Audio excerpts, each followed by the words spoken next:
Bag ready ବାହାରିଲି ଘରକୁ।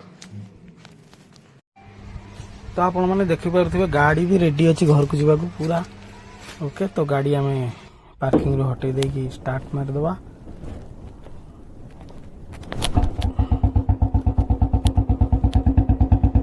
ତ ବୁଲେଟ୍ର ଷ୍ଟାର୍ଟଅପ୍ ପଏଣ୍ଟ ସାଉଣ୍ଡଟା କିଭଳି ଲାଗିଲା ଆପଣମାନେ କମେଣ୍ଟରେ ନିଶ୍ଚିତ ଭାବେ ଜଣାନ୍ତୁ।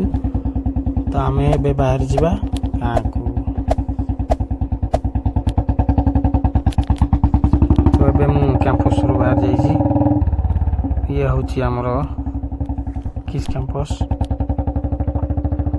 ତ ଏଇପଟେ ମୁଁ ଦାରୁଠେଙ୍ଗ ଗାଁ ଦେଇକି ପାହାଡ଼ିଆ ଭିଉ ନେଇକି ଏଇପଟେ ଧୀରେ ଧୀରେ ପଳେଇଯିବି।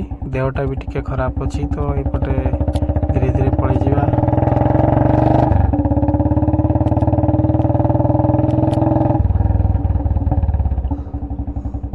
ତ ଚାଲନ୍ତୁ ଯିବା।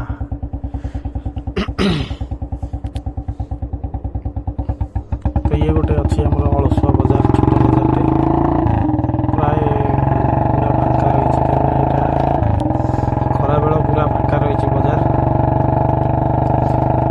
ତ ମ୍ୟାଗ୍ନେଟ୍ ଛକ ପଟେ ମୁଁ ଯାଇପାରିଥାନ୍ତି କିନ୍ତୁ ସେପଟେ ଏଇ ଟାଇମ୍ରେ ପ୍ରବଳ ଭିଡ଼ ହୁଏ। ତ ଏ ଭିଡ଼ରେ କାହିଁ ପଶି ଟେନସନ୍ ନେବା, ଏଇପଟେ ଫାଙ୍କାରେ ଯିବା।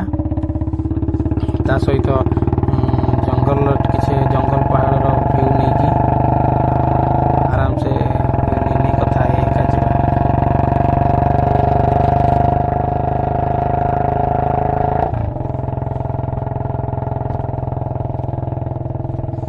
ତ ଆପଣମାନେ ଯଦି ପ୍ରଥମ ଥର ଆମ ଭିଡ଼ିଓ ଦେଖୁଛନ୍ତି, ଆମର ମୋଟୋ ବ୍ଲଗିଂ ପ୍ରଥମ ଥର ପାଇଁ ଦେଖୁଛନ୍ତି ତ ନିଶ୍ଚିନ୍ତ ଭାବେ ସବସ୍କ୍ରାଇବ୍ କରିବା ପାଇଁ ଅନୁରୋଧ।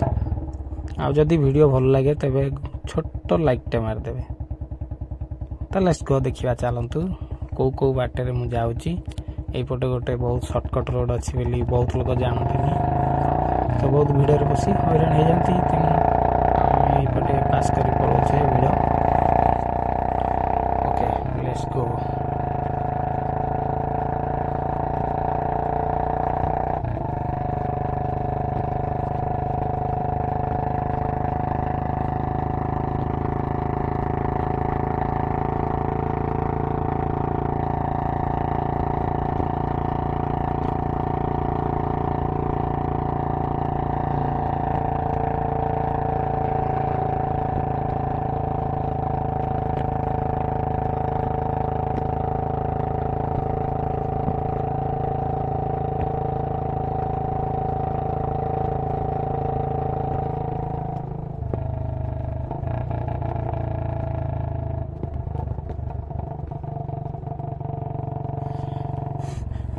ମୋର ବହୁତ ଦିନର ସ୍ୱପ୍ନ ଥିଲା ମୁଁ ଜୀବନରେ ବୁଲେଟ୍ ଗୋଟେ କିଣିବି ନିଶ୍ଚିନ୍ତ। ତ ବହୁତ ଦିନ ପରେ ବୁଲେଟ୍ ସ୍ୱପ୍ନ ପୂରଣ ହେଇଛି।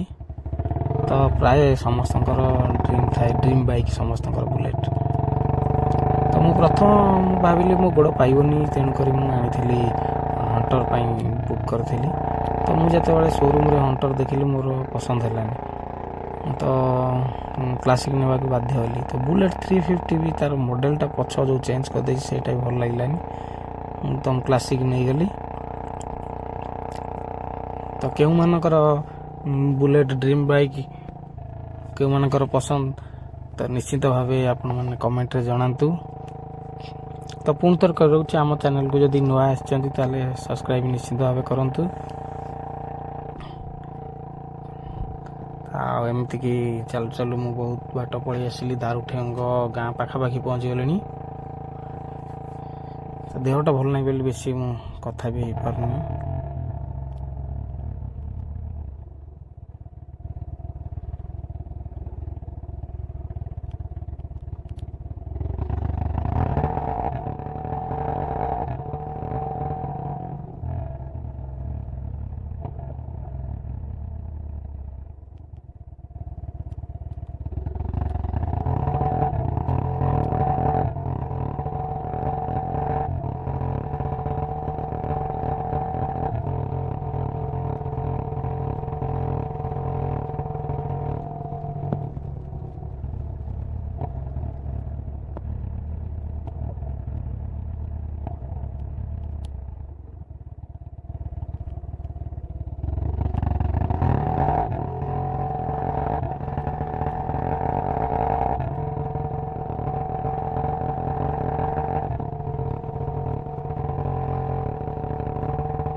ତ ଏଇ ରୋଡ଼ରେ ଆସିଲେ ଏଇ ଯେଉଁ ସାଇଟ୍ର ଯେଉଁ ଭ୍ୟୁ ଆସେ ଆମ ପାହାଡ଼ ଜଙ୍ଗଲର ଭ୍ୟୁଟା ବହୁତ ବଢ଼ିଆ ଲାଗେ।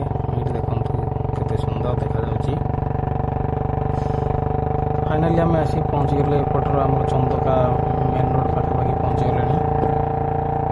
ଏଇ ଯେଉଁ ରାଇଟ୍ ସାଇଡ଼୍ରେ ଦେଖିଲେ ଏଇଠୁ ରାଇଟ୍ ସାଇଡ଼୍ରେ ଏଇଠି ମାନେ ଫୋର୍ ହ୍ୱିଲର୍ ସବୁ ଏକ୍ସୟୁଭି ଗାଡ଼ି ଆଣିକି ଏଇଠି ସବୁ ଅଫ୍ ରୋଡ଼ିଂ ଟେଷ୍ଟ କରନ୍ତି। ବହୁତ ବଢ଼ିଆ ଜାଗା, କେବେ ଯିବା ଭିତରକୁ ନିଶ୍ଚିତ ଭାବେ।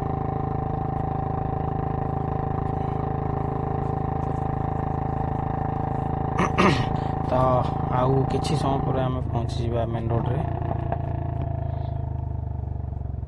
ୱାଓ କି ବ୍ୟୁଟିଫୁଲ୍, ବହୁତ ସୁନ୍ଦର ଲାଗୁଛି ଏ ସାଇଟ୍ ଭ୍ୟୁ ଗୁଡ଼ା।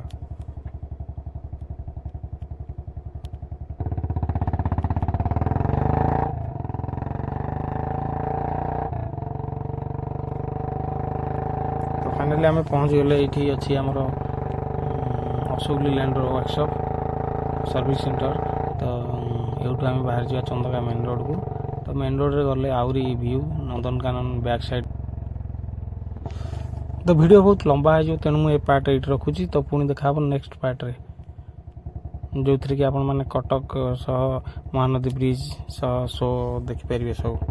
Okay, wait for next video.